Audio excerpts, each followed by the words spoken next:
नमस्कार दोस्तों, मैं हूं आगम सिंह सिसोदिया। स्वागत है आप सभी का। आज हम आपको दर्शन कराने जा रहे हैं देशनोक करणी माता मंदिर के, जिन्हें चूहों की देवी के नाम से भी जाना जाता है। ये मंदिर बीकानेर से लगभग 30 किलोमीटर दूर देशनोक में स्थित है। मंदिर परिसर में 20,000 से भी ज़्यादा चूहे रहते हैं, लेकिन एक हैरानी की बात कि इतने ज़्यादा चूहे होने के बावजूद मंदिर में बदबू नहीं आती है। और प्रसाद का वितरण करने से पहले चूहों को भोग लगाया जाता है और फिर श्रद्धालुओं को वितरित किया जाता है।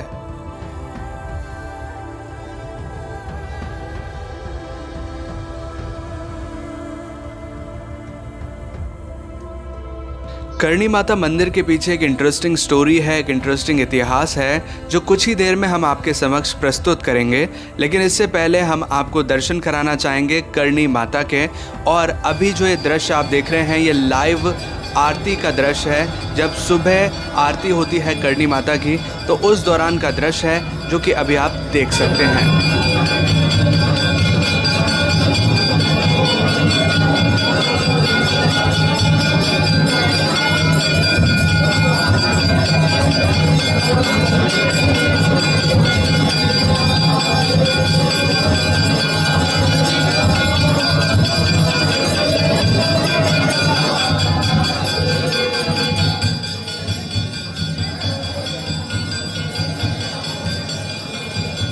तो चलिए अब जानते हैं करणी माता की कहानी के बारे में, इनके इतिहास के बारे में। हमारे साथ एक लोकल पर्सन है जो कि हमें थोड़ा सा इतिहास के बारे में जानकारी देंगे।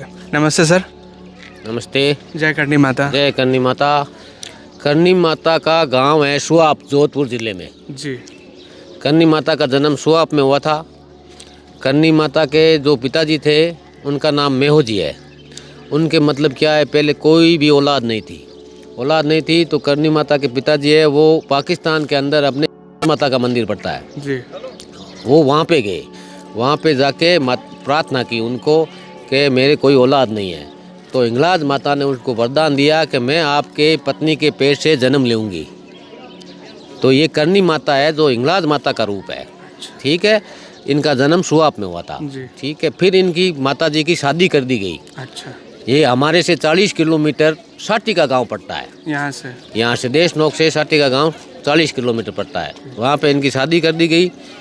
शादी जैसे ही डोली उठ के थोड़ी दूर ही चलते ही क्या है, जैसे बारातियों को प्यास लग गई। फिर वो क्या है, पानी पीने के लिए वहाँ बस वो खड़ा कर दी। पहले पालकियों में डोली जाती थी, पालकियाँ नहीं होती है, उनमें डोली जाती थी। तो बोला प्यास लग गई है, तो वहाँ रुके। फिर वो क्या है कि सब ने पानी पिया। तो फिर करणी माता के पति का नाम था डेपो जी। तो फिर डेपो जी ने बोला भाई इनको ही पानी पिला दूं, करणी माता को। जैसे ही पर्दा उठाया तो माता जी शेर के ऊपर बैठे दिख गए उनको। तो वो डर गए। वो बोले ये क्या है?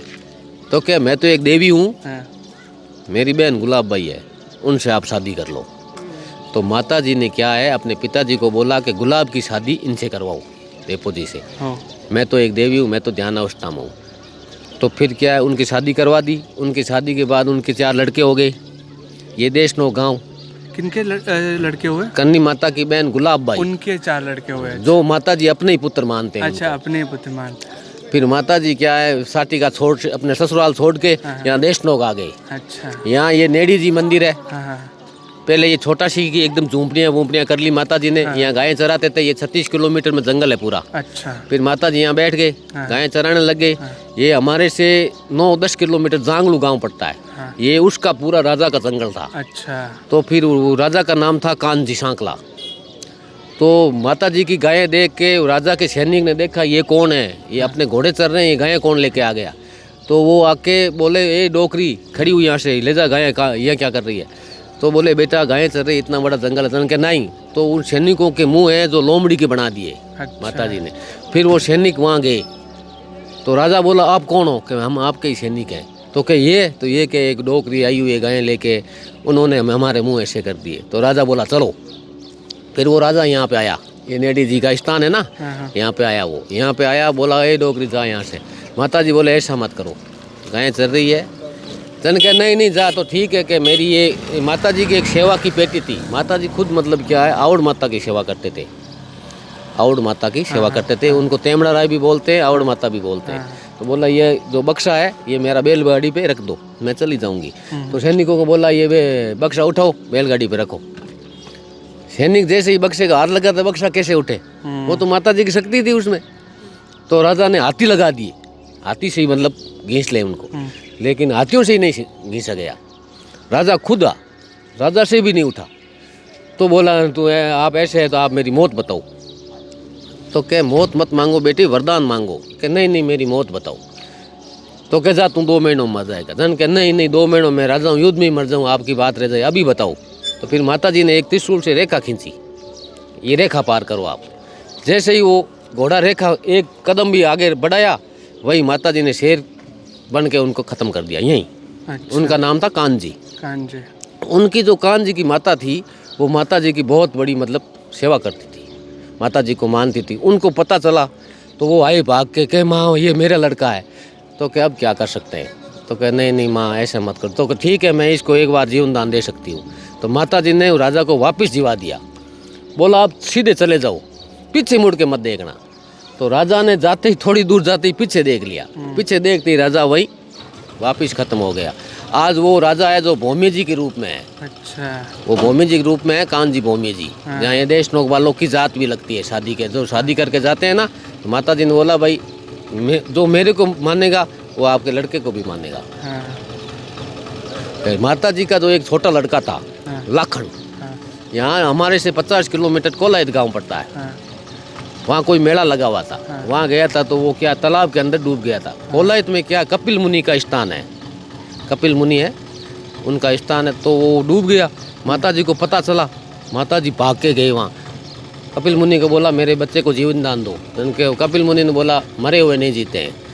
तो माता जी गई यमराज के पास। यमराज को बोला भाई मेरा लाखन बेटा है, छोटा छोटा लड़का था, उसका नाम था लाखन। उनकी बहन का, हाँ वो माता जी अपना ही मानते थे।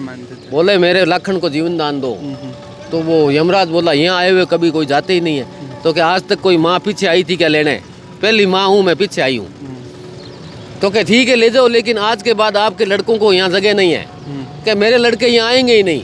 अब जो हम माता जी के परिवार से जो भी चारण जाति के हैं, जो देशनोक के देपा, हम मरते हैं तो मंदिर में काबा बन जाते हैं। काबा बोलते हैं चूहों को। हाँ, काबा मरते हैं वापिस देशनोक में चारण जाति में जन्म ले लेते हैं। हम जैसा कर्म करेंगे वैसा ही हमें मंदिर के अंदर स्थान मिलेगा। अच्छा कर्म करेंगे तो माता जी के एकदम नज़दीक रहेंगे चरणों में, बुरे कर्म करेंगे तो बाहर पड़े रहेंगे। मतलब माता जी ने हमारा स्वर्ग नरक यही बना दिया है। मतलब सारे फैमिली मेंबर्स सब इनको काबा बोलते हैं। इनको हर चीज़ खाने को मिलती है। वाइन ये पीते हैं, प्रसाद ये खाते हैं, मटन ये खाते हैं, हर चीज़ माता जी की जो चढ़ती है वो सब उनको मिलती है। इनके मतलब क्या है, इनके जो चरनामत पानी है ना, वो पानी पीने से पूरे रोग दूर हो जाते हैं इंसान के।